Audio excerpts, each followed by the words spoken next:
Welcome to the Australian Hiker Podcast, Australia's longest running hiking podcast, downloaded over 500,000 times in over 145 countries and providing you with an Australian perspective on all things hiking. We're your hosts, Tim and Jill Savage. This is episode 187 of the Australian Hiker Podcast. And in today's episode, we talk about the role that trail volunteers play in both the building and maintaining of many of our well-known trails. Before we get into today's episode, if you'd like to help support Australian Hiker and this podcast, there are a couple of ways that you can help us out. Firstly, by subscribing on your podcast host of choice so that each episode is available as soon as it's published. And if you have the opportunity, leave us a 5-star review. Another way to support us is go to the Australian Hiker website at www.australianhiker.com.au and click on the Support Us page and buy us a coffee. You can do a one-off donation or become a monthly supporter. All donations are greatly appreciated and help us to continue producing this podcast and blog. Now let's get on to today's episode.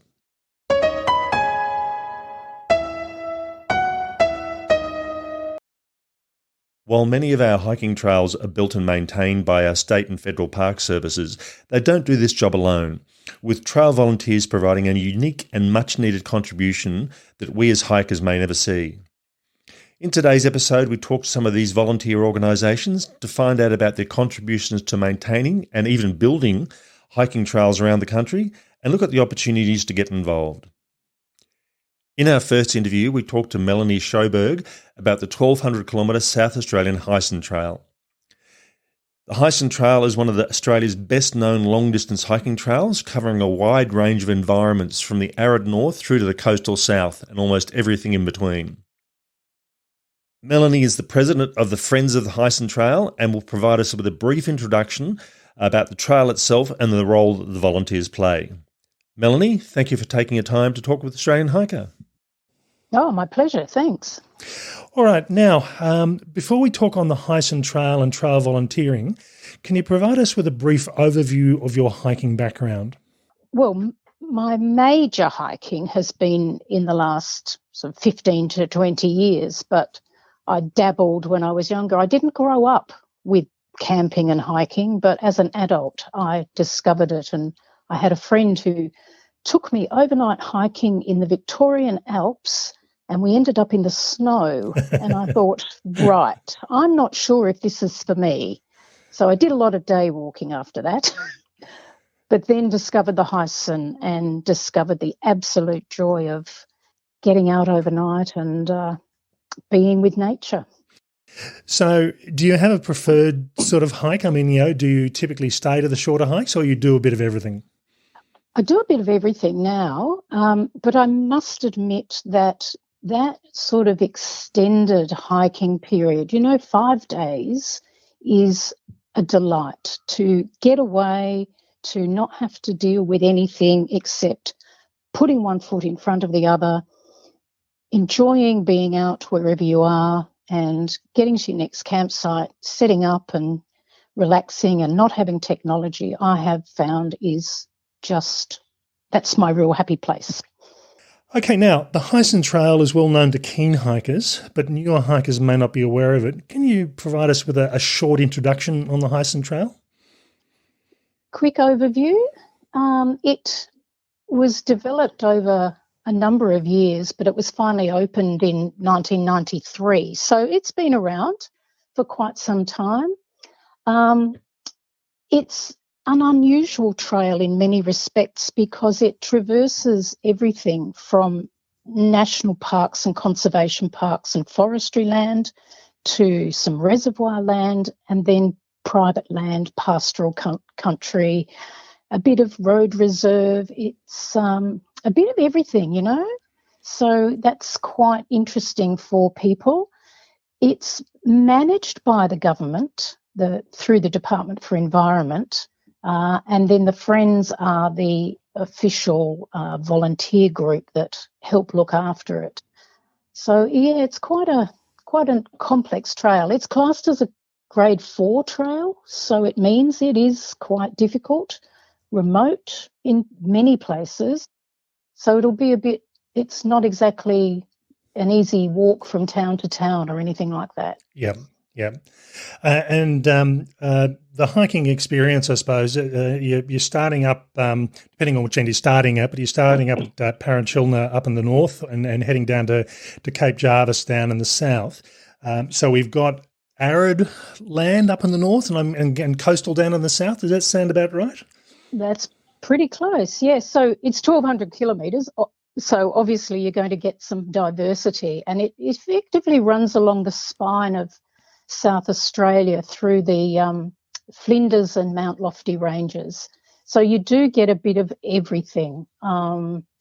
We go from the arid and quite stunning geology of the northern Flinders, then through some more forested areas in the southern Flinders ranges, then through a lot of open land, pastoral and farming country. So you get rolling hills, but they can be quite bare and confronting. They also tend to have a lot of wind turbines, so that gives you an idea of what the walking will be like there. You're buffeted by winds on many occasions. But then you break into the Barossa region, wine region, so you can just imagine the shift there to vineyards and that sort of thing.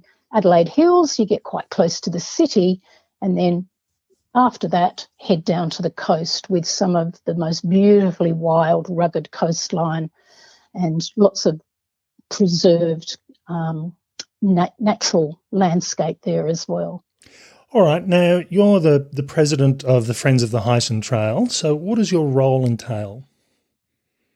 When I first took on the role, the former president advised me that it's what you make of it as a volunteer organisation. So it's formally, I guess I would say, the organisational leader of the Friends. I chair the council that manages the finance and policies and priorities of the Friends. But as the president, you tend to end up also being the principal spokesperson and advocate. I lead our liaison with the various government departments, local councils, tourism operators, anything that crops up really. And then for me personally, I have a background in professionally working on strategy, policy, negotiations, networking. So my role tends to go in that direction and consolidating our profile with the department and stakeholders. Okay. Now, let's get on to the specifics of trail volunteering, which is the subject for today's podcast. I think with a lot of people, we're used to national parks, which are on the whole government funded and government maintained, and they will often have small volunteer groups associated. But as you mentioned, your role with the Friends of the Heisen, you are doing quite a lot of work on the trail itself. Can you tell us a bit about the role of volunteering in relation to this trail? Just as a general overview, and then we'll look at some of the specifics. Yes, sure.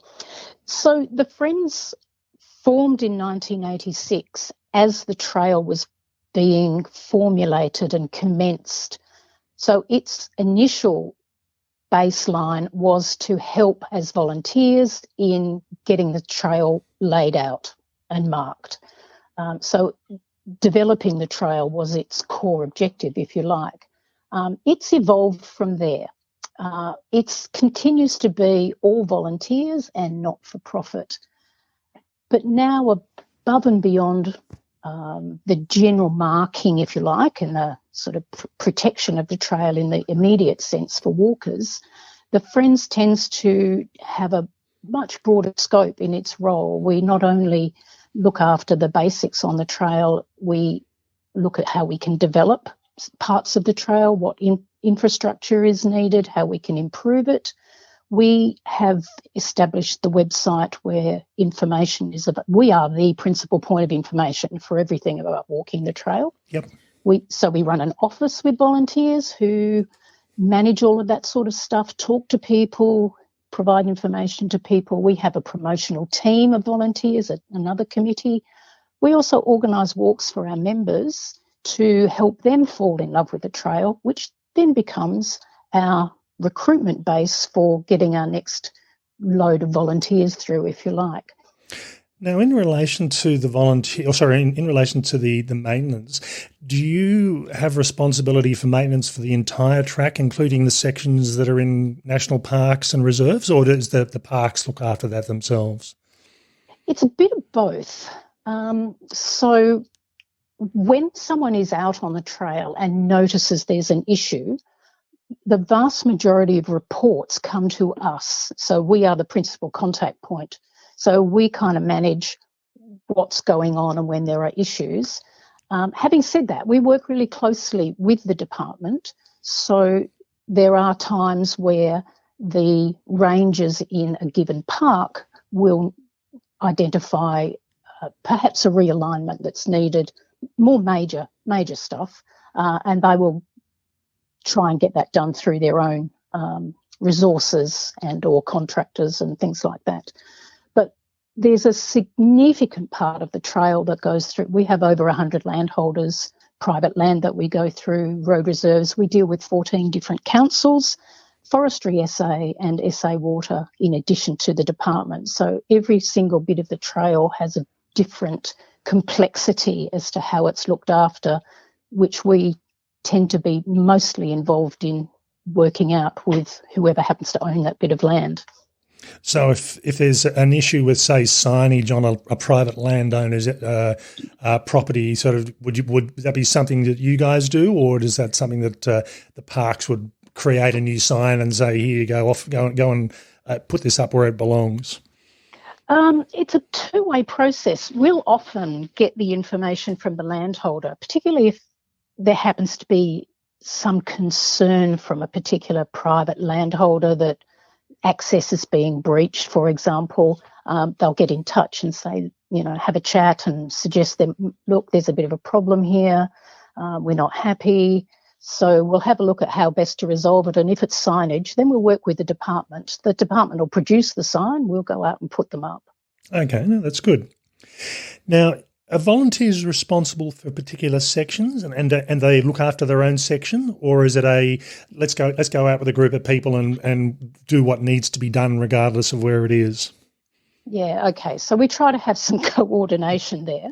We have a trail development committee made up of volunteers who work on coordinating all that work. And as I say, we receive the reports, so we have a database where we can work out where the principal problems are on the trail at any given time.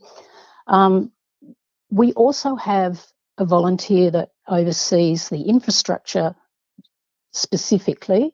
We have another volunteer that manages. We have a shed where construction takes place, so we have another volunteer that manages that. So we have volunteers that work in this shed. So the trail is formally broken into 20 sections. Over time, though, we've adapted that a little bit to what's practical and realistic. So yes, in the southern half, we have what you've described as section leaders, who will have a team of people that they work with, and they'll particularly look after, 30 to 50 to 100 kilometres of trail, depending on the area and the terrain and those kinds of things. They'll get a good feel for what's regularly required, as opposed to just some odd thing that crops up where a stile may be broken. In the northern section, however, it's much more remote. We've found it harder to find regular volunteers to look after that area. So now we have a project lead who builds up specific areas where something needs to be done, and we'll then take a team up from Adelaide and work on it. So it's a bit of a mix, really. Yeah, I suppose given this a 1,200 kilometre trail, it's sort of if you're talking about 20 sections, that's what, roughly 50-ish, 60 kilometres per section. So it's probably not too bad if you're in the Adelaide Hills area. You're fairly close, but trying to find people that are willing to do work along the way or willing to travel up to a section to maintain something may be a bit harder.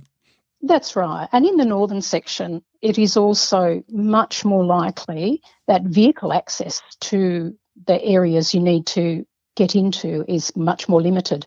So it often requires carrying in the posts, the poles, the whatever it is you're doing over quite some distance. So you need to be strong walkers as well as having good handy skills.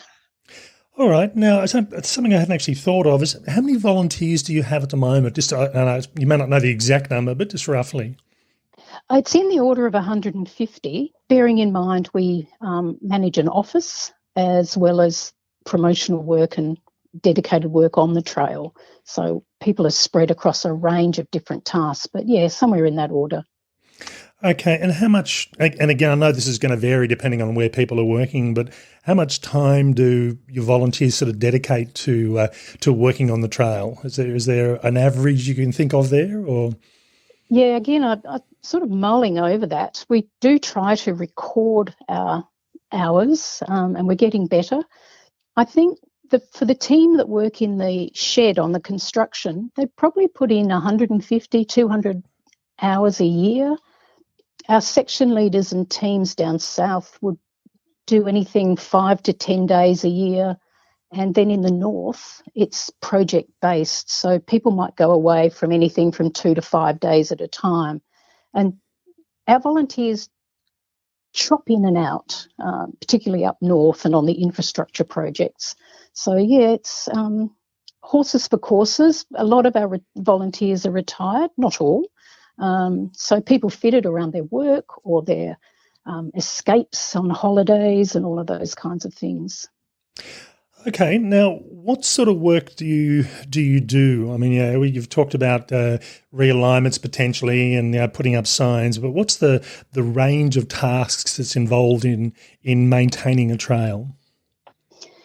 Okay, so the general trail maintenance would involve clearing vegetation in some areas, repairing and replacing posts, markers and stiles and signage, installation of platforms, and then at more of an infrastructure level, over time we have installed toilets, shelters, water tanks. They're more your, one-off here and there. Yeah. Okay. Now, I suppose this thing, you talked about, your first experience hiking in the Victorian Alps. And I know from personal experience there, treefall is a real issue in the alpine areas. Given that this is a bit more arid environment, is treefall a major issue on this trail, or it's more so in some sections?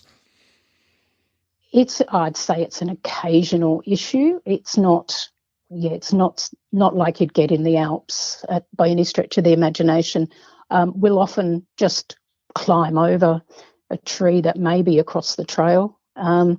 We do have some volunteers trained in chainsaw work if we need to remove a tree. And again, it depends where it is and how challenging it is to get it moved. But it's not. I wouldn't say it was one of our number one concerns by any stretch of the imagination. I must admit, as I said, hiking in the Australian Alps, it's always an issue. The human hovel track, we had a lot of tree falls there, and this was before the fires. Right. And even the Bibbulmun, again, there was some, you're getting some trees that were taller than I was standing up just because of the size of them and what they'd fallen on top of. So you had no choice but to go around quite a big distance. So, right. No. I think conversely, a very big issue for us is bushfire action. Many times over the last number of years, we've had to reroute the trail after quite a significant bushfire has been through one of the parks or near the parks or the forest up in the southern Flinders, for instance.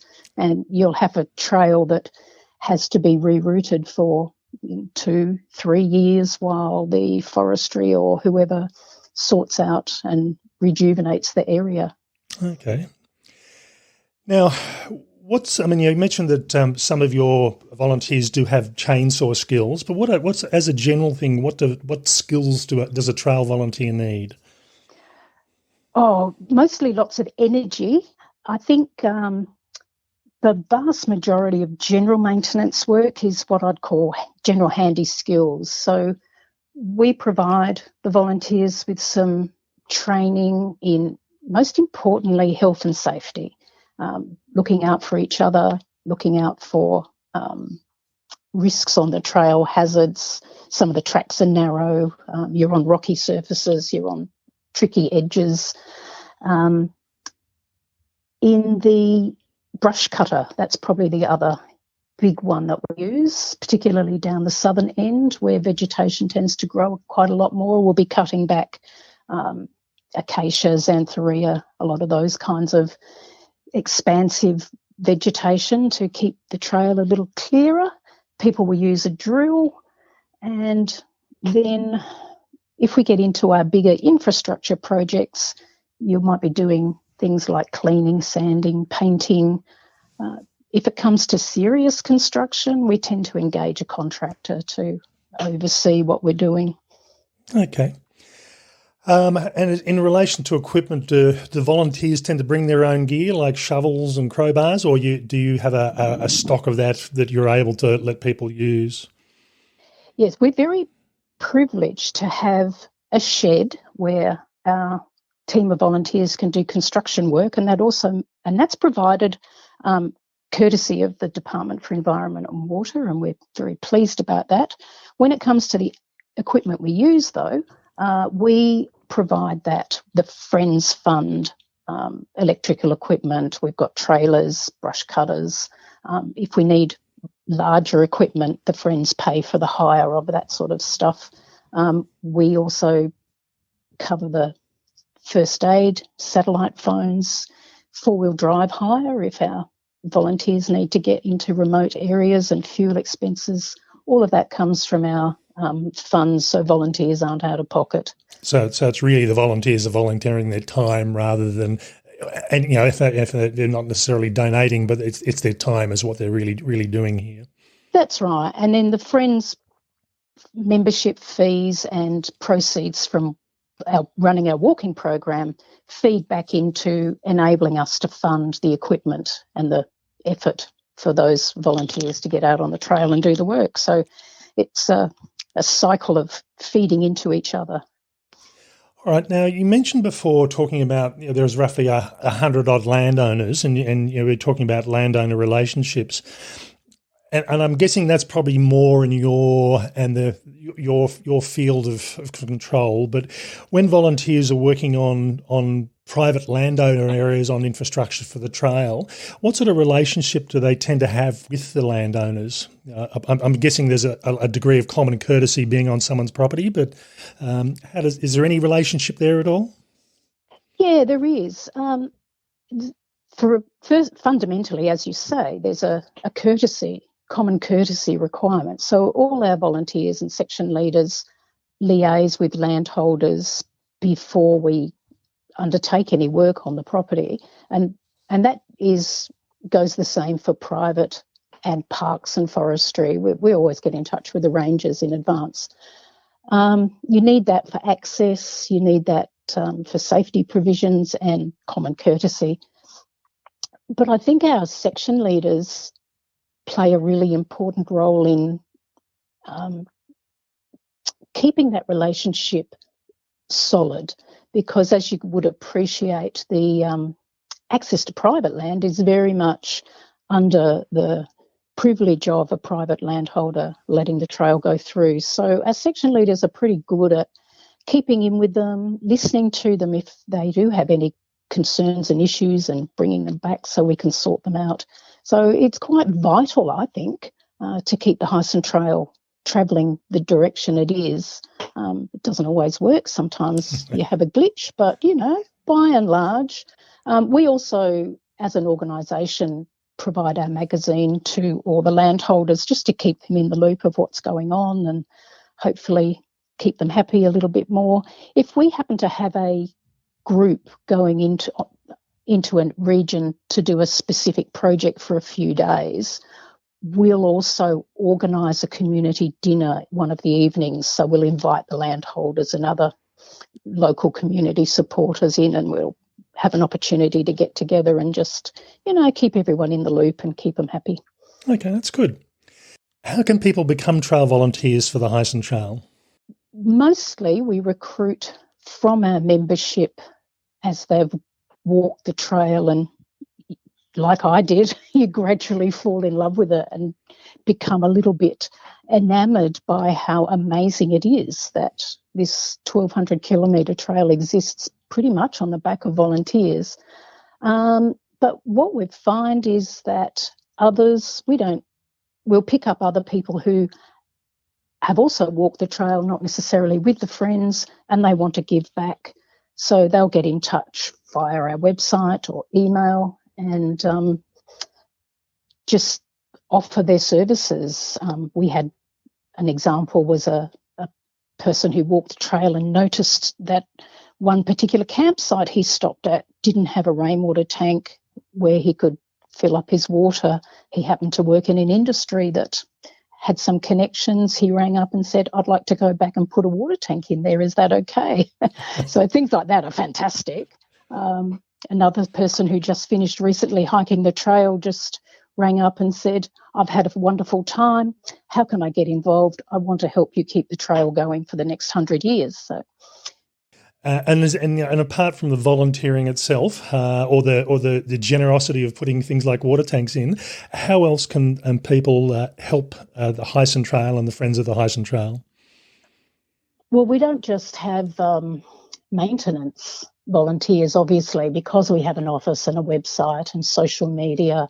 We have a finance team, we have a promotional team. So there's a lot of different ways that people can contribute to the Friends in big and small ways. Then donations are always welcome. So we have a donate button on our website. So any funds that come in go straight back into maintaining both the promotion and maintenance of the trail, as we are all volunteers, we're not for profit. So, people can be comforted in knowing that everything that they give, whether it's their time or their money, goes straight back into keeping this trail going. All right, that's good. Now, one final question. I believe that this year is the 35th anniversary of the Friends group? Yes. Okay, and what does that mean for you as a group, and where are you heading to from here? Thank you. Yes, we do think 35 years is a big achievement for any volunteer organisation to not just to continue to exist, but to continue to grow. Certainly in my sort of nearly 15 years now with the Friends, I've seen a significant change and evolution. And I think what we've, as an organisation, and particularly the leadership body on the council, the management council, we've really been looking at the big picture and where's the trail heading in the next 5 to 10 years. So we've been able to have quite an exciting collaboration with the Department for Environment and Water, and we've got an agreement to get a consultant in to review the whole trail, have a look at gaps and opportunities, what might be possible for us as an organisation in conjunction with the department to develop the trail over the coming 10 years. We as an organisation have put in a lot of toilets and platforms and tanks in the last 10 years, so how can we build on that? But I'm also very excited because we've already had some good investment from government. So the South Coast, the wild, glorious 5-day section, we were able to work with a local council and lobby government to get them to invest $6 million in developing new hiker sites along that South Coast. 2 are already under construction. So I'm hoping that that's a symbol of what we can achieve in other sections along the trail over the next 5 to 10 years. And for me, that will be a very exciting prospect. That's great to hear. All right, so in this interview, we've been talking to Melanie Schoberg from the Friends of the Heisen Trail about trail volunteering. Melanie, it was great to chat. Thank you for your time. Oh, you're welcome. My pleasure.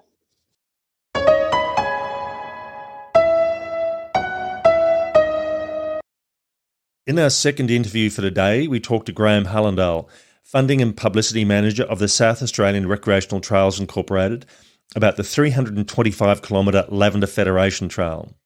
This trail, which officially opened in its entirety in May 2018, was built and in large part is manned entirely by trail volunteers. And in this interview, we find out a bit about the trail and the role that the volunteers play. Graham, thanks for taking the time to catch up with us. It's a pleasure, Tim. Now, before we start talking on the Lavender Trail and trail volunteering, can you provide us with a bit of a brief overview of your hiking background? Yes. I moved to Murray Bridge from Melbourne in 1976, and I had a bit of an interest in aviation, so I originally took up gliding with a local gliding club, and eventually it got a bit too expensive, so I sold my glider. And about the same time, a friend I'd worked with in Melbourne told me about a group of people he knew were going to take a 10-day hike in the Kimberleys, and said, was I interested? And I said, yeah, why not? I'll try anything once. I didn't even own a backpack or any gear. But we did a walk in the Kimberleys in 1990 with a group called Willis's Walkabout, and I loved it. And the following year, we did another walk of 15 days in 1991 around Kakadu, and off we went. And so following that was Nepal in 1996, and because of work commitments, I did it in winter. I don't think I realised what I was getting into, but at least there wasn't a crowd. So we walked to Kalapatar, from Juri, and then back to Lukla, and then followed the Rootburn Track in New Zealand and the Overland Trail in Tasmania over 2 years in 1999 and 2000. So today my walking's a bit shorter, usually half and 1 day walks. Age is catching up with me, I guess. I'm in my 80s now, but still pretty active. So that's really the background of walking.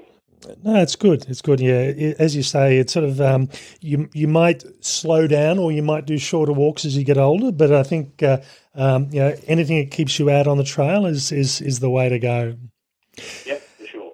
Many people outside of South Australia may not have heard of the Lavender Federation Trail. Can you please provide us with a bit of a short introduction to the trail itself? Yep, certainly.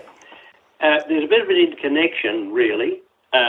People think the lavender bit is the plant, but it's not. There's a connection between the Lavender Federation Trail and the background of the Heisen Trail.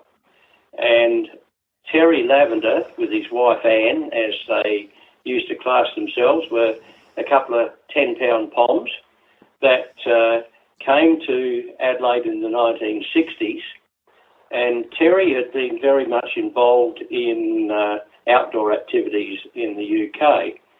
And he took on a job in Adelaide, training people for outdoor leadership courses and youth camps and mountaineering. And eventually he got a job responsible for maintaining the many hundreds of kilometres of walking trails through the Adelaide Hills. And the department he worked for, he found out that the Heisen Trail had been proposed in the 1960s, and in 9 years they'd only built 9 kilometres. There was a state election coming up, and he went with his boss to the state minister in 1977 and said, I'll build you 50 kilometres in 3 months if you give me the money and the crew to do it. And so with an election coming up, he was given the job. And what happened was, of course, several decades later, the Heisen Trail had been built under his auspices, and that, of course, is from Cape Jarvis right down near Kangaroo Island, right in the Flinders Ranges, and it's 1,300 k's long. So that was him, finished his main job. But a couple of years later, he was in the area of Murray Bridge at Monarto at a conservation park, and he got caught by rain. So he thought, I'll go home to Adelaide a different way. I'll come up the eastern side of the Mount Lofty Ranges. And he thought, it's going to be pretty boring country. There's nothing much here. But he got a bit of a shock. So he thought, wow, there's some damn good walking country out here. because I didn't expect what I was going to see. So eventually a plan came about to build a walking trail on the eastern side of the Mount Lofty Ranges. And this developed into a trail from Murray Bridge to Clare. So they held a meeting in Adelaide, and they thought, we'll call the trail Federation Trail 2001, and they thought, well, we'll build and open the first section in 2001, which will be the centenary of Federation of Australia. And because of the public meeting they held in town and support from the rural city of Murray Bridge, they formed a steering committee, and that steering committee had its first meeting in June 2000, and it became an incorporated body called South Australian Recreation Trails Incorporated, or SARTI, and the first task was to build a trail from Murray Bridge to Clare. So that's how the thing started. Terry instilled in that committee that they should route the trail as near as possible to smaller towns and areas where people don't normally access by road, and it'll give a bit of an economic benefit to the area, and where possible buy trail materials locally. And those objectives are still, all this time, have been followed. It seems to be the way these days when they're building new long-distance trails, at least, where they try and tie it in with the economic benefit to the local area, just to get more people through the towns using accommodation and spending money. Well, that's right. And as the trail progressed, a presentation was made to each of the local government areas the trail was going to enter, and totally there are 5. And a council representative was added to the SARTI board. So this allowed the local government, to be aware of what's happening, and with their representative on the board gave access to assistance and often funding opportunities. So that was one thing that really, really helped. The big problem occurred in 2004 when Terry Lavender passed away, and his wife Anne had always been involved, and it was decided in his honour, because without him nothing would have happened, we'd rename the trail from Federation Trail 2001 to Lavender Federation Trail. So as I said before, the Lavender name is the person, not the plant. Anne's actually our patron, and she's still a member of the SARTI board and very much involved. So when was the trail officially opened? I think that it wasn't really that long ago, was it? Well, no. We had the first public walk. We had 150 people walk from Murray Bridge to Monarto Recreation Reserve back in September 1999, so that people would understand what we had in mind, and that gave us a lot of volunteers. So we made progress slowly. Funding was very difficult for a start, but we gradually got there. We had a little bit of resistance from the farming community earlier on, because they were a bit concerned at people walking adjacent to their properties. One thing South Australia is really good for is the fact that when it was planned, they planned a series of road reserves. So this was area set aside for future roads. And the people who did it, of course, had a very English background, and I think they thought there were going to be little villages and houses very close. And a lot of these road reserves, of course, unless you've got the right maps, you don't even know they're there, but they are publicly accessible land. But some of the property owners have sort of taken it as their own. They plant crops on it, it's only fenced on one side, etc., etc. But slowly as we moved the trail on, they realised their fears were really ill-founded, because they had people watching, and they weren't people walking across the countryside on these trails that are going to destroy the land or anything. And public liability insurance was, of course, a bit of a problem, but we actually hold that, to protect our workers, etc. And quite an expense, actually. It's cost us $1,800 a year. Yep. So we opened the first section in April 2002, and from then on, off we went. So what we always did also is before we went into an area, we had a public meeting and we had a PowerPoint presentation. We showed all the local people, invited them all along, both rural, business people, etc. Because, and what we found as we went on, people on land were offering their private land for the trail. For example, at Lavender, we had a meeting and we had people come from all around the place. By the time the meeting finished, the trail was 10 kilometres longer than we'd planned. And in one section, the landowner offered his land for the trail and said, will you give me the infrastructure? I'll build it for you and I'll maintain it for you. That's pretty good.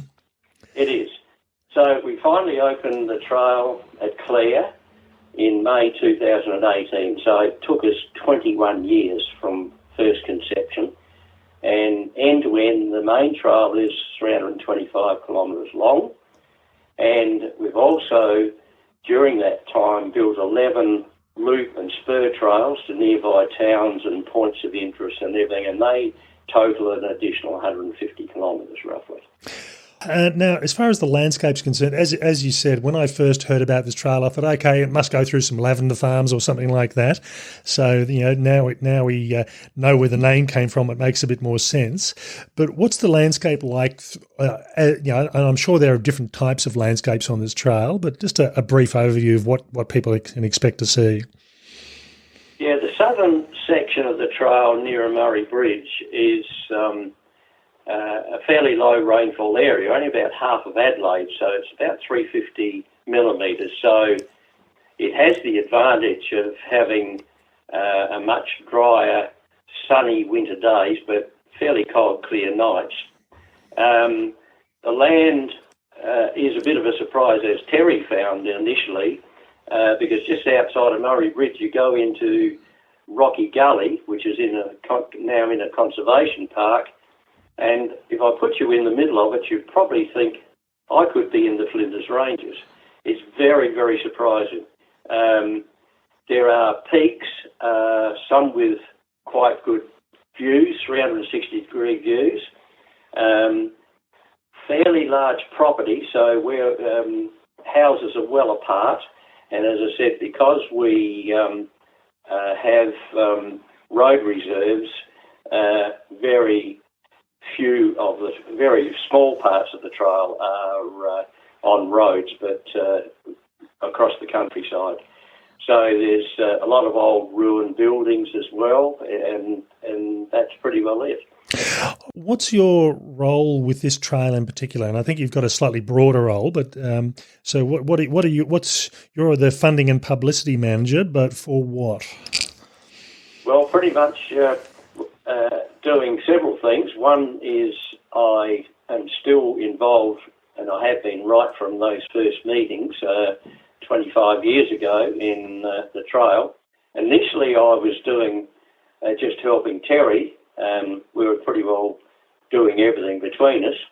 And then as we got more people on board, I did the funding. So I applied for all the grants with both local, state and federal government to enable us to fund the trail and to source a lot of the more specialised equipment we need, trail markers, etc., etc. Most of that work's finished, although we still update things such as first aid kits and whatever. So it's mostly onto the publicity side, and that's a fairly big job. We turn out a free email newsletter called Footsteps that people can get sent to them. And a new one of those, in fact, only went out today, the second for this year. And I still sit on the board and I guess the background and assist new groups that are planning to build a trail. where they can source materials and whatever. Now let's get on to the specifics of trail volunteering. Now, in many respects, this trail is unique, being built and maintained entirely by volunteers. How did that come about? Why wasn't this a state government activity, and why volunteers? Well, initially, I think there were probably at the time lots of people with lots of ideas. I'm going to build trails, and a lot of it sort of just disappears into nothing. And I guess naturally, government authorities are a little bit reluctant to start pouring in money and whatever to a concept. And I mean, I guess faced with the fact that here's a group of volunteers are saying they're going to build a trail of 300 plus kilometres, I wonder if it'll ever happen. We got initial funding from Murray Bridge Council, just enabled us to start, and that enabled us, I guess, to prove that we were really serious about this whole thing. And as we got further on, we were able to get more and more funding. But by this time, we realised that by using volunteers, it's easy for a group of local people to go to a local landowner and say, there's a road reserve that goes along there, and I know you use it. How can we work with you so that we can build a trail across there? And as I said, initially they were a bit reluctant, but as time went on, it became, a lot of those became really good friends of ours, and they realised that the local communities are benefiting from these people going through. And that's actually resulted in some bed and breakfasts and groups being able to benefit from it. In a little town called Manura, which is a decreasing population right up towards Clare, those people now open up their club rooms to walkers and supply them food and of arrange accommodation and whatever. But by local people involved in building the trail, I reckon it moved much, much quicker. I've seen examples of the cost of involving local government or government people building the trail, where they've got to pay people to do it, and it moves very, very slowly, and it's very, very expensive. I think you're probably right there. I mean, you know, in a lot of cases, people's time is probably the most expensive thing, and if people are willing to donate that, that's often where the biggest savings can be made. How many volunteers are actively involved with the trail at the moment? But within the trail maintenance of the whole thing, as a rough guess, I'd be talking probably about 60-odd people, I suppose, that do their maintenance work. Okay, and what sort of work are they doing? I mean, I know with a lot of the trails that I'm used to in the Australian alpine areas, treefalls are a major issue. But what sort of maintenance are the usual things that you tend to have to deal with on a regular basis?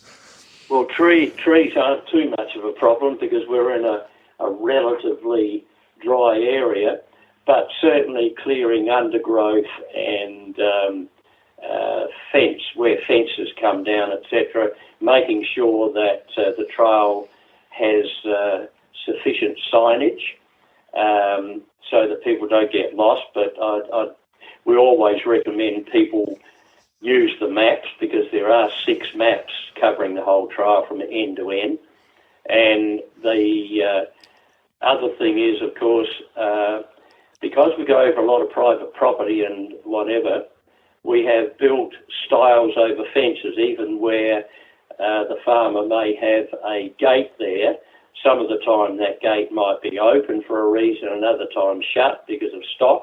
So we always put in a stile, and would you believe there's over 300 stiles that our volunteers have built and installed on the whole trail. That's a lot. That's a lot of stiles. Yeah, it's a lot of climbing over. When you go through and bring volunteers on, what sort of skills are you looking for? Is it just an able body that's willing to do the work, or do you like people that have particular sort of skills? Well, our volunteers are volunteers, and we don't seem to have too much of a problem with trail maintenance volunteers because as some people feel that they, have done 5-10 years of trail maintenance, it's time to step aside. It doesn't seem to be too much of a problem before another group will step in. You don't really need too many, I guess, except being a keen walker. And being a keen walker, you would know whether you would be happy with whether the trail's maintained and the surface underneath okay. But it's a little bit of clearing and perhaps snipping a few plants back with secateurs, etc. We've got some more specialised equipment if people need it for a particular section, like grass slashes. Yep. And if a stile has somehow gone over or something like that, or sometimes we have problem where our trail goes through the middle of an area without any fencing, the cattle sometimes find that our posts and signs are really good to scratch against. And so in doing so, over they go. So in some of those areas, we're actually using, as the Transport Department does, some flexible posts so that if they lean against it to try and scratch, it just pops back up again.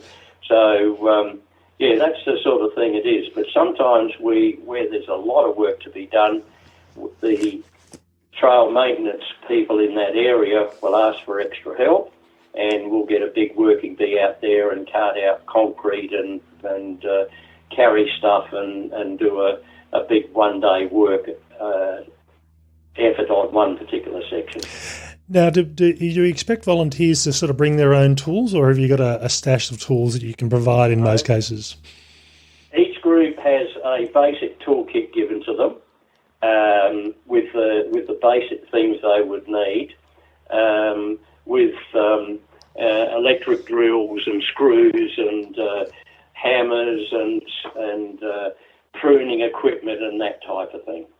So how can people become trail volunteers and help out with maintaining this trail and other trails that you look after?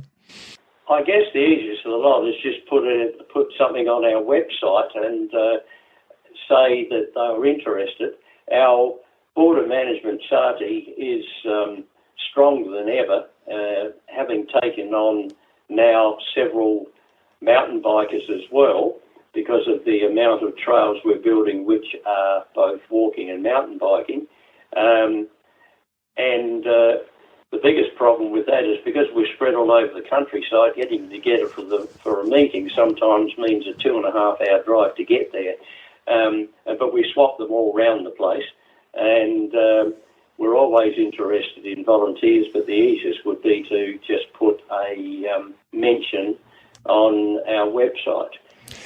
I would say my biggest hint to anybody who wants to know more about the Lavender Federation Trail is to go on the website, because if they're interested in walking it, there's actually a photo journal in order of though you were walking from Murray Bridge to Clare, and it's set out under each of the 6 maps, and each section of the 6 has up to 100 photos, so you know what's going on.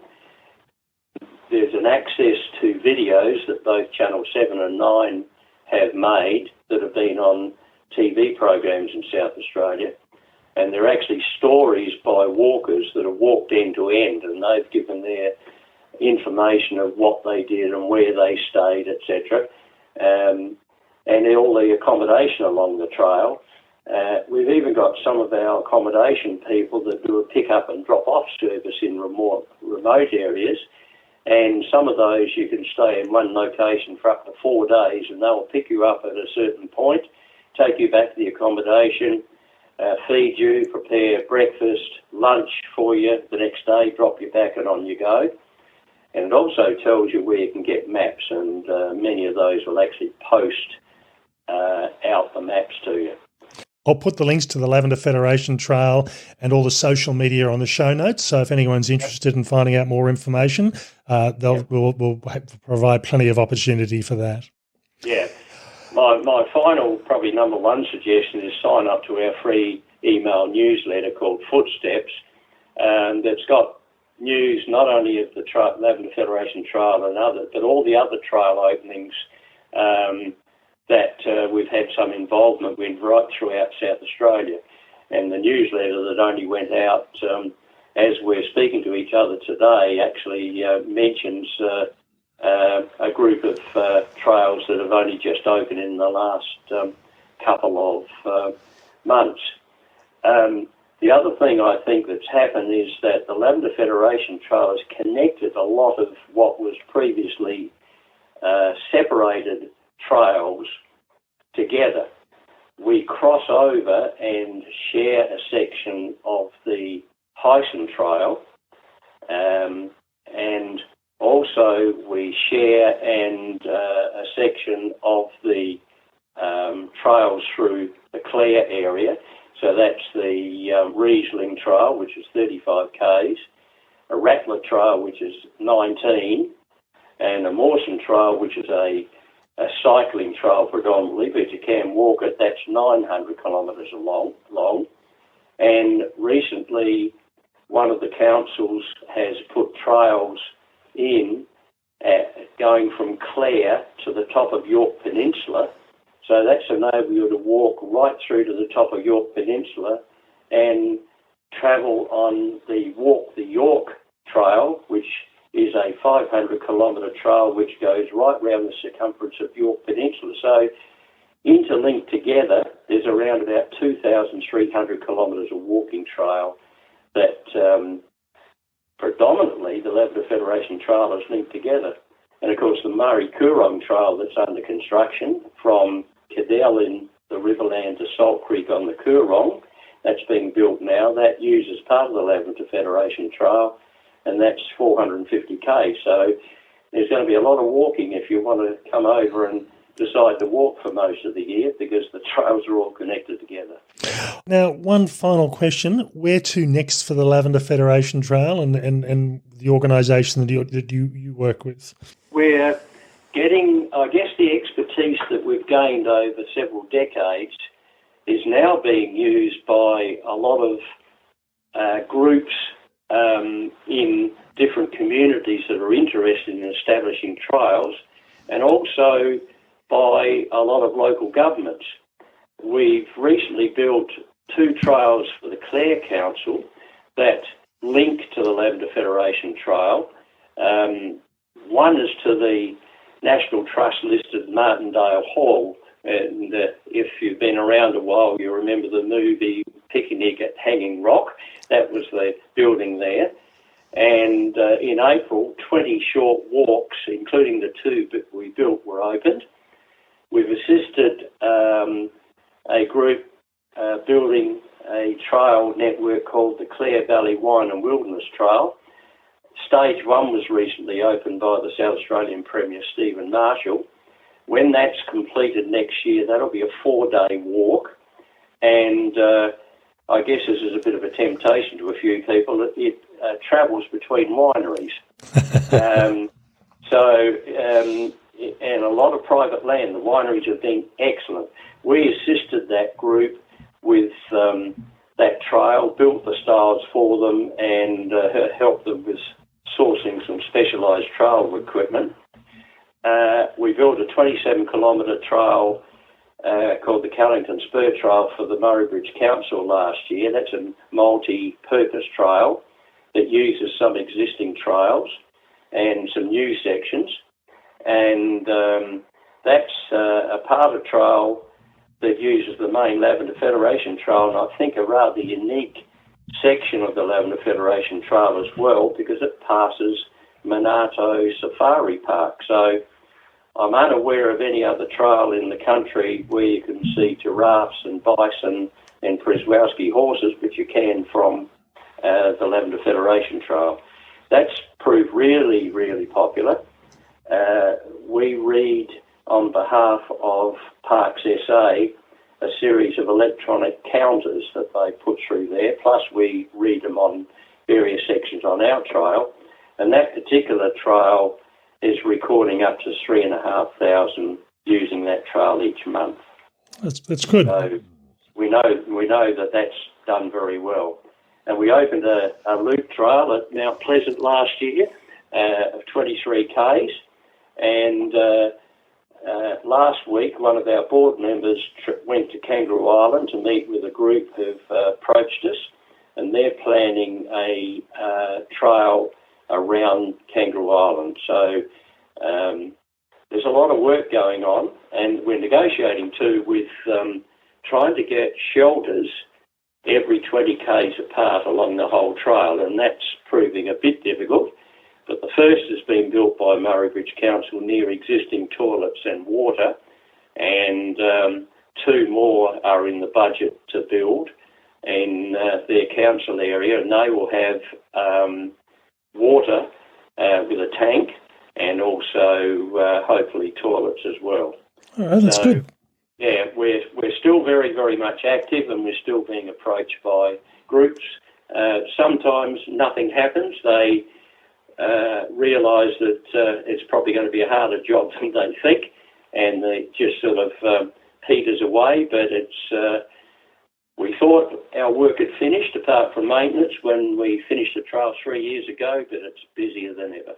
No, I think that's always the thing. There's always improvements that can be made, and if the funding is available and you can upgrade, it's always a good option. Yep, for sure. Okay, so we've been talking with Graham Hallandell from the Lavender Federation Trail about volunteering. Graham, thank you very much for your time. It's been a pleasure.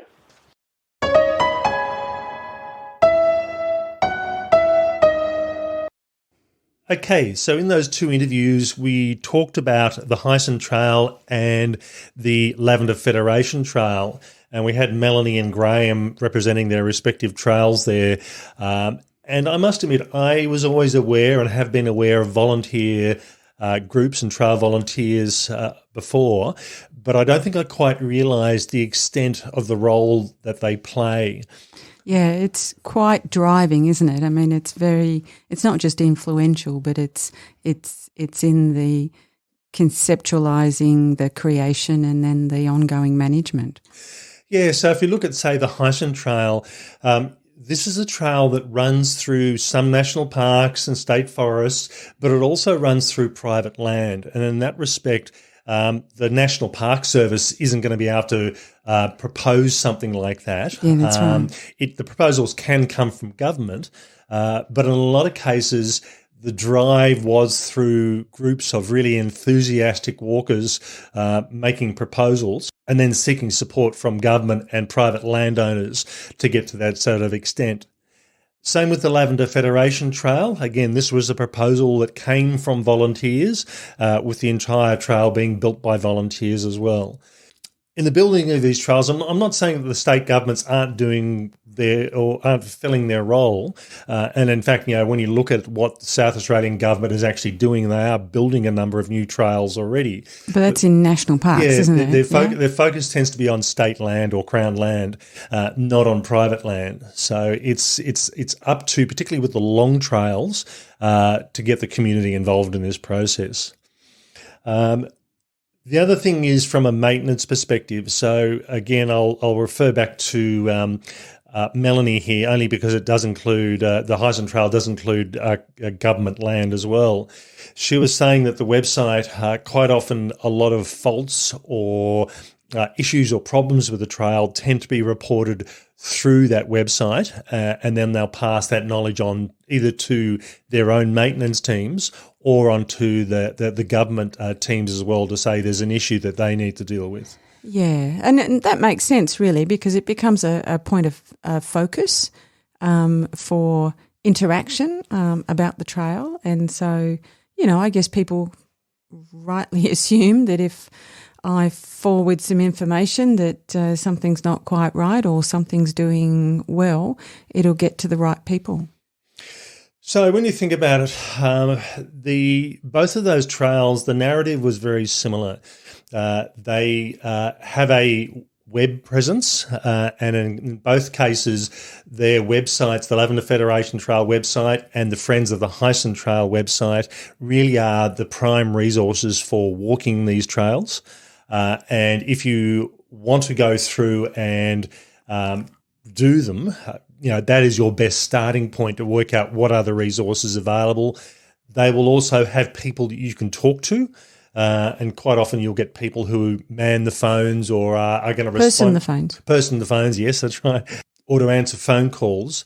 They're often going to be people who are keen walkers themselves and in many cases have actually walked each of these trails. So they can be very specific in providing their knowledge to you. It's a wealth. It's absolute wealth of knowledge, isn't it, that they would have? So, we've got the websites, we've got the contact through email and through phone. Many of these trail organisations will also provide or run other services as well. They'll either have run sessions on how to do long-distance hikes or they'll actually run hikes that, in segments will often take you through the entire length of the trail. And when you think about that, I mean, it's a great way to, not just experience the trail, but improve your skill and to developing your interest in hiking and, doing it in a very safe way because you're going along with people with lots of experience. And I think something that just occurred to me is in many respects, really both of these groups are almost bushwalking clubs that are focused on specific trails. They have the resources, they have the ability, they have the experience to give you all the information and help you do what you're doing, but focusing on one specific trail rather than saying, well, let's go and do a number of trails. Yeah, and I think, that's lots of opportunity for people to get involved as well. So, these are volunteer organisations and, they would never knock back any helping hand of any kind. I think it's a great opportunity to think about not just these two trails, but what's happening in your local area and getting involved in some of those trail-specific groups that are near you. Now, both of these groups will greatly appreciate help that can be given. I mean, and the obvious one is donations. That's always a good one. And I was interested in talking to Melanie. She was saying that someone who did the trail discovered that there wasn't a water tank in a place they would have liked one. They worked within an industry that was amenable to it. So they said, are you happy if I put up a water tank in this location? That's beautiful. That is just beautiful. Yeah. So, that's the sort of thing that works really well. So, it may not be just straight out cash donations, but, providing resources will certainly be appreciated. Yeah, and obviously if you've got a great idea, if you do happen to, have experienced the trails, contact them with your great idea and work with them and see what you can do. I mean, even the most basic of shelters does cost quite a lot, and they've got to be funded from somewhere.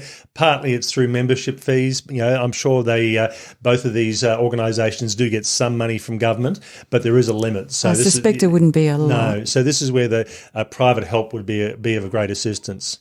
The other thing is also the provision of time. And again, both organisations had a range of volunteers. So some people who did trail maintenance, who physically got out and repaired trails.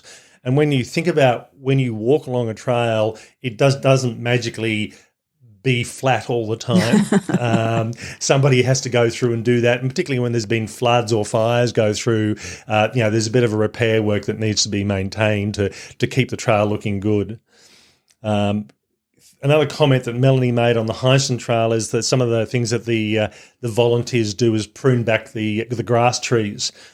Seems like a really odd thing, but if anyone's ever walked through an area of grass trees, typically the sharp and spiky spines of the greenery is always up around about face level. And if you've ever stabbed yourself in your eye with one of these things, it's not pleasant. So I thought it was quite odd the first time I saw this thing, and then I realised, that's I wouldn't like to get that in my face or in my eyes. So we were hiking on a trail recently, and it wasn't one of these trails, and the friends had obviously been through doing a little bit of pruning, and given our background in plants, we were a little bit entertained by the 3 inches of soft foliage that was pruned off along the way because, it really wasn't encroaching that much on the trail. But anyway, so yeah, that's probably one extreme that you need to avoid.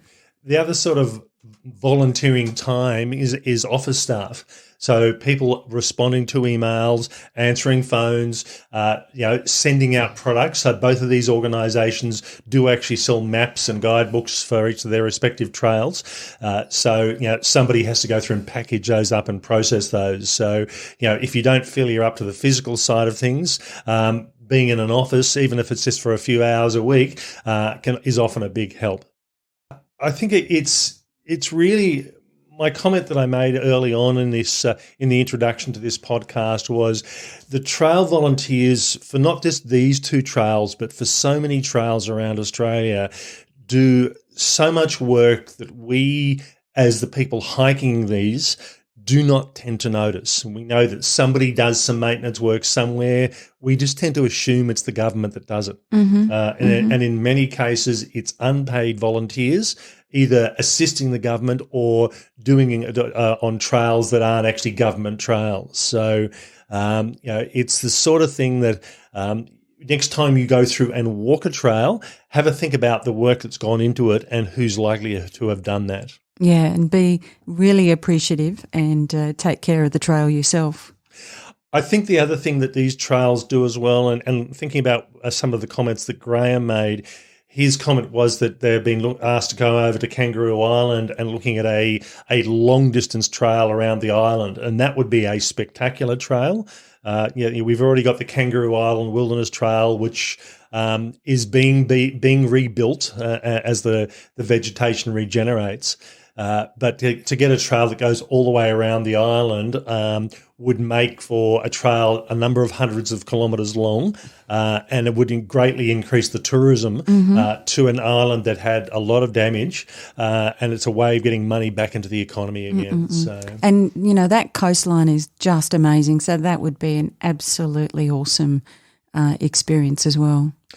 Okay, now one final comment I'd make here is if you go to the show notes for episode 187 on the Australian Hiker website, we've got links to both these organisations and the resources they provide. We've also got some images of volunteers doing work and some of the images from the trail as well. So it's a chance to sort of see some of the things that we've been talking about in the flesh, if you like. Okay, we hope you've learned a lot about trail volunteering in this episode. I've been hiking for a number of years, and while I knew a lot of what went on, I certainly learnt some things that I didn't realise that trail volunteers are actually responsible for. So, if you have the opportunity, if you have the time, volunteer to go and help out, or volunteer some money or some resources if you're able to assist in that way. That's all for this week. Bye for now. And bye from me.